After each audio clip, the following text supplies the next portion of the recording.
Before you grab those pruning shears, that bag of fertilizer, or the hose this week, stop for just a second. Because a handful of things that feel like completely normal end-of-summer garden chores can actually cost you flowers. Fewer blooms next year, weaker plants, sometimes damage that doesn't even show up until spring. And the frustrating part? Most of these mistakes don't look like mistakes while you're doing them.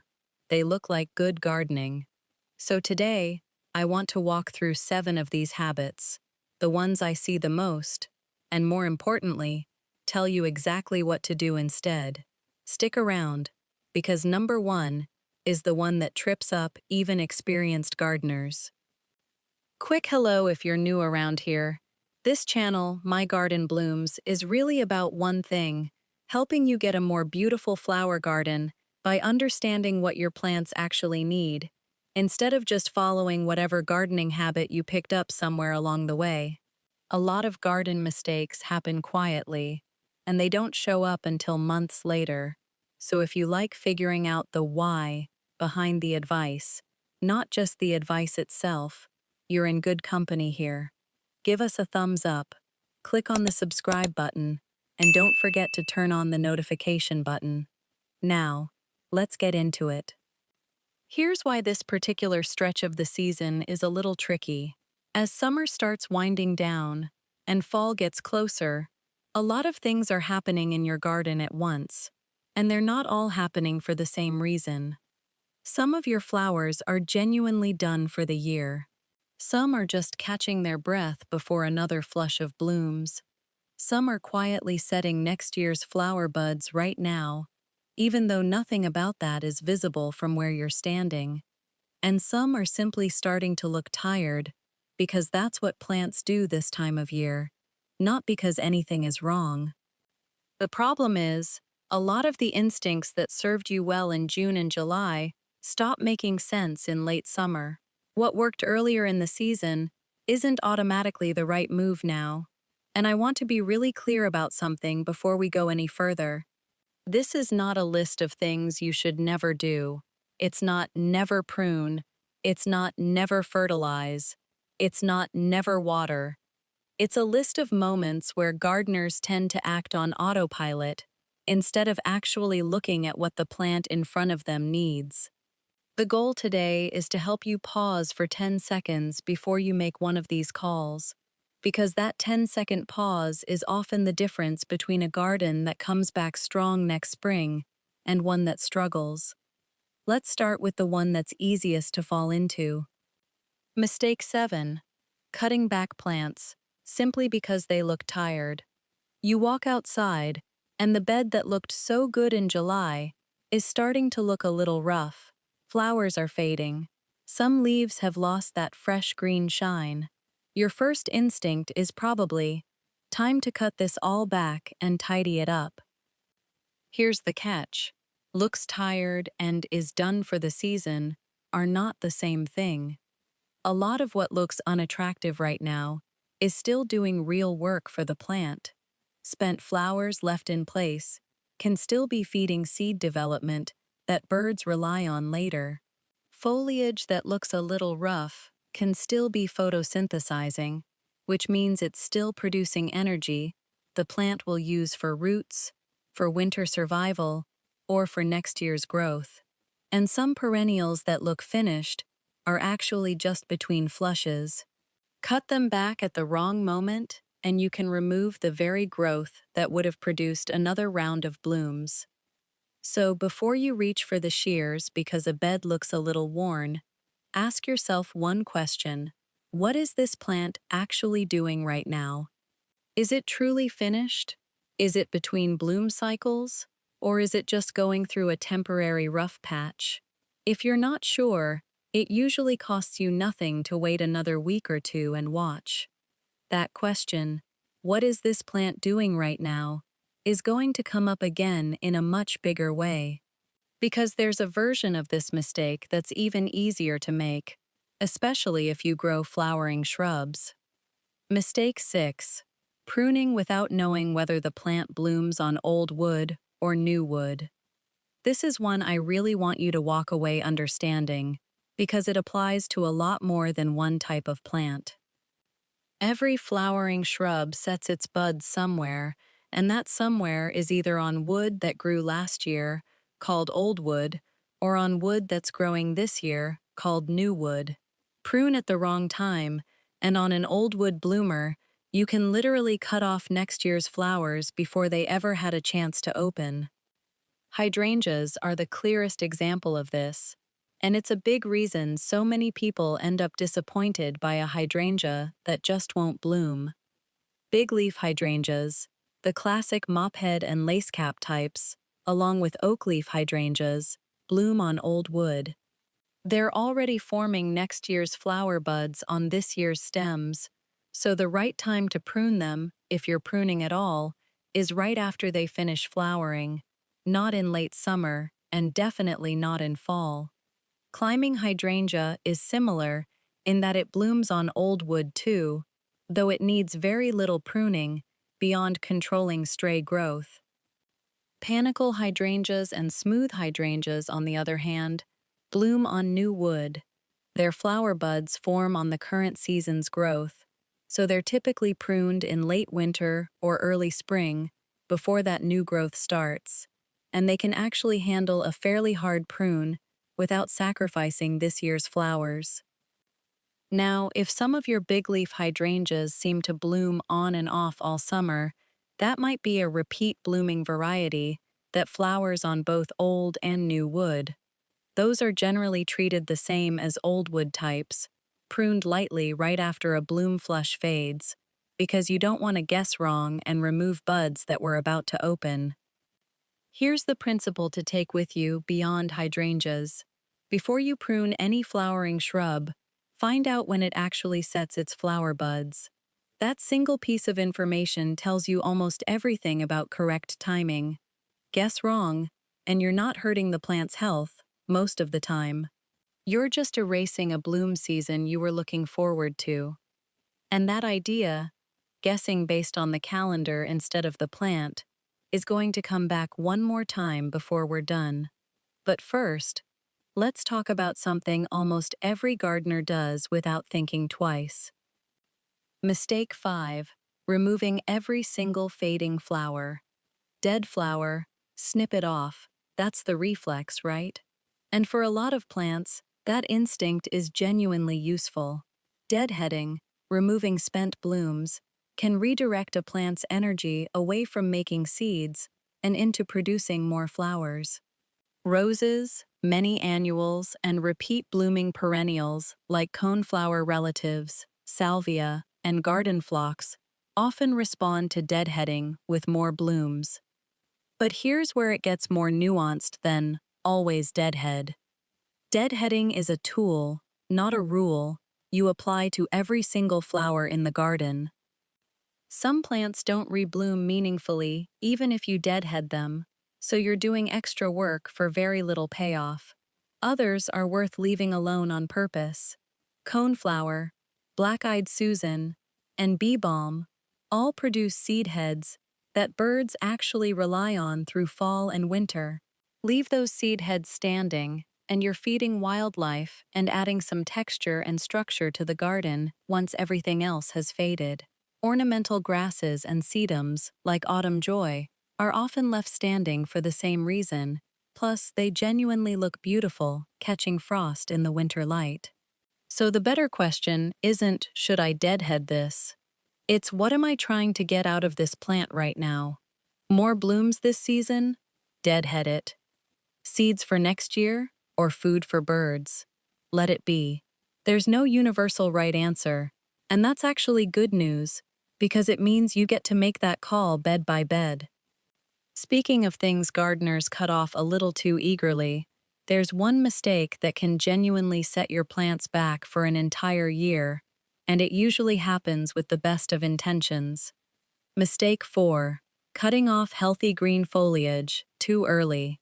This one shows up most with spring blooming bulbs, but the underlying idea applies more broadly, so stay with me. Once tulip or daffodil flowers fade, the foliage sticks around for weeks looking honestly kind of floppy and unattractive. It's tempting to just cut it back or braid it up to tidy things up. But that green foliage, unattractive as it is still photosynthesizing.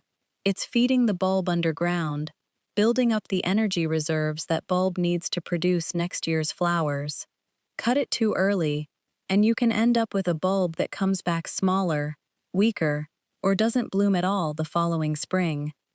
The general guidance is to let that foliage die back naturally on its own, waiting until it yellows and goes limp before removing it, which for many spring bulbs takes something like 6 to 8 weeks after the blooms fade.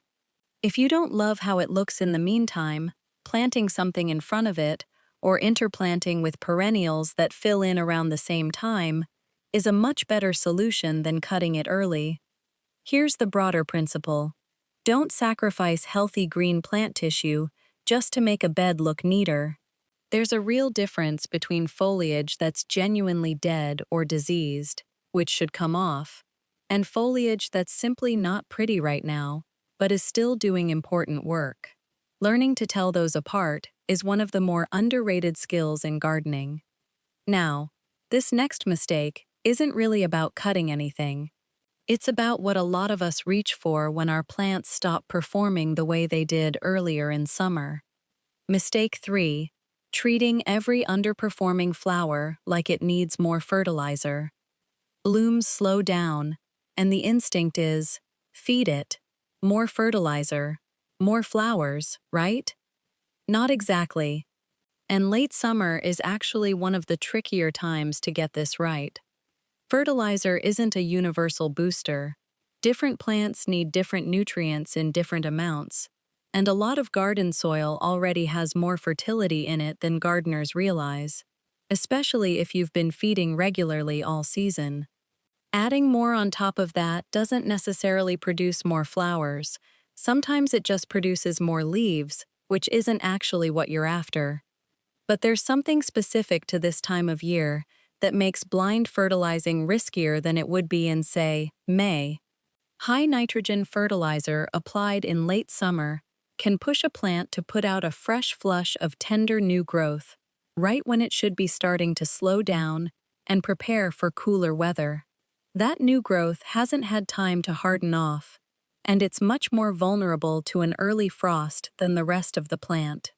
So instead of helping, you can end up with dieback that shows up weeks later.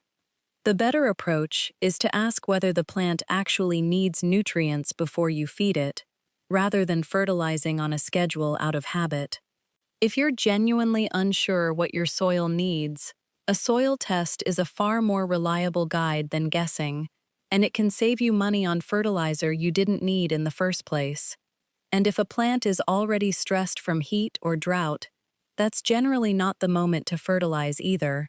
Feed a stressed plant, and you can add pressure rather than relief. This next one is probably the single most common late summer habit I see, and it's rooted in something that actually looks like a real emergency, even when it isn't. Mistake 2. Reaching for the hose. Every time a flower looks wilted. Picture this. It's a hot afternoon, and your flowers are drooping, leaves hanging low, the whole plant just looking exhausted. The natural response is to grab the hose immediately. But here's the thing, a lot of gardeners don't realize. Plants wilt in the heat as a defense mechanism, even when the soil underneath them is perfectly moist.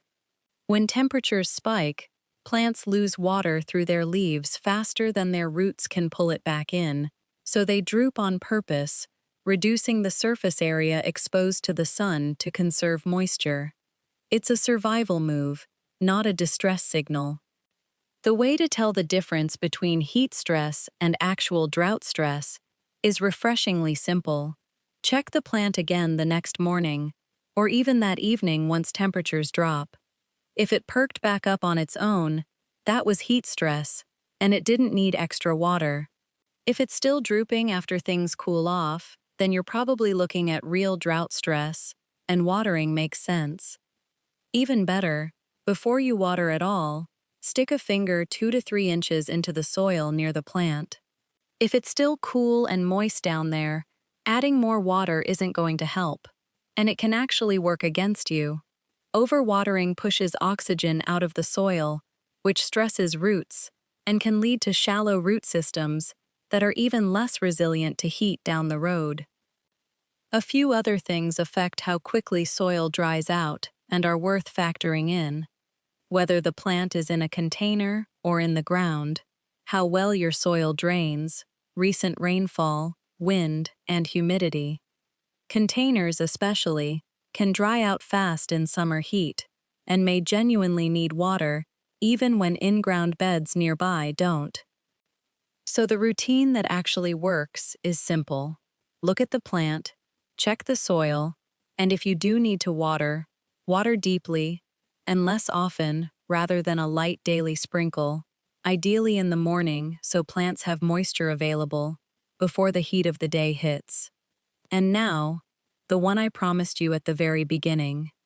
If you only remember one thing from this video, this is probably it. Mistake 1. Pruning simply because September is on the way. Fall is coming. The garden's starting to look a little wild around the edges, and there's this pull to get out there and clean everything up before the season fully turns. But September is coming is not, on its own, a reason to prune anything. We've already touched on why this matters with hydrangeas, but it applies far beyond just one shrub. Whether a plant should be pruned right now depends on what kind of plant it is, when it blooms, whether it flowers on old wood or new wood, your climate and hardiness zone, and honestly, what you're actually trying to accomplish with the cut. Are you shaping the plant, removing damaged growth, trying to encourage more blooms? Those are all different goals with different correct answers. Here's the specific risk with late summer pruning on a lot of flowering shrubs. Many old wood bloomers are already forming next year's flower buds right now, even though there's nothing visible to show for it yet. Prune in late August or September without knowing that, and you can wipe out a bloom season that hasn't even happened yet. There's also a second issue that has nothing to do with next year's flowers, and everything to do with winter survival. Pruning in late summer or fall can trigger a plant to push out a fresh flush of tender growth at exactly the wrong moment, growth that doesn't have time to harden before the first frost arrives. That soft new growth is often what gets damaged first when cold weather hits, sometimes taking a bit of otherwise healthy wood down with it.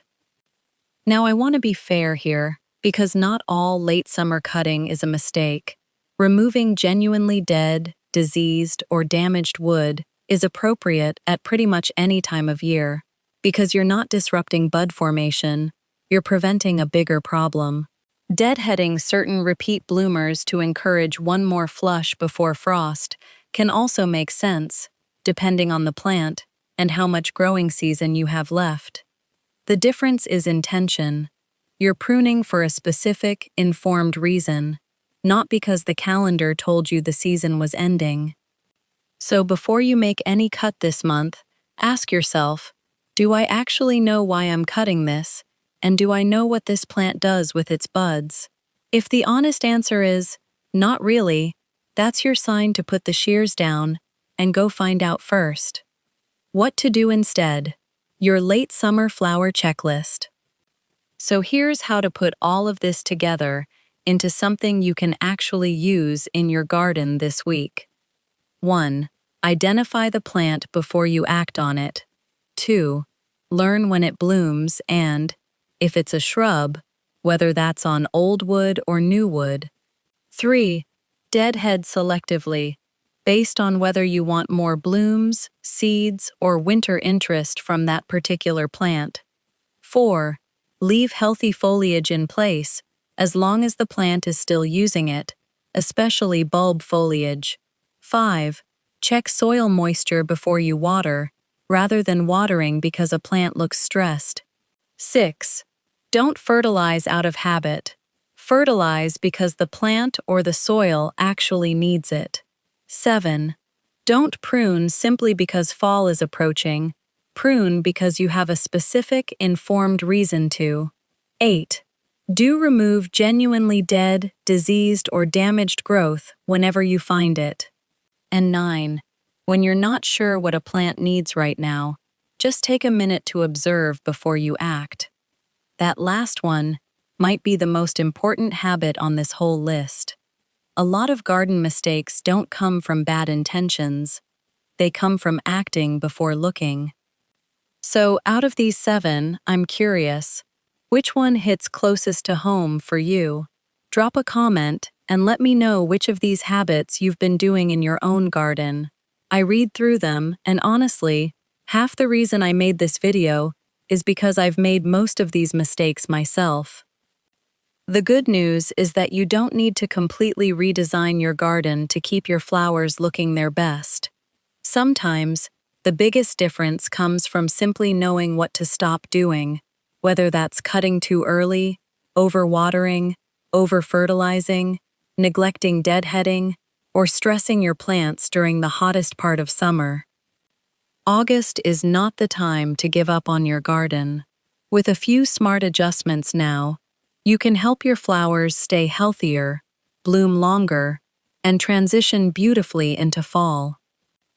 If this video helped you, give it a like and subscribe to My Garden Blooms for more practical gardening tips, beautiful plants, and simple ways to keep your garden looking its best all season long. Thanks for spending this time in the garden with me. I'll see you in the next one.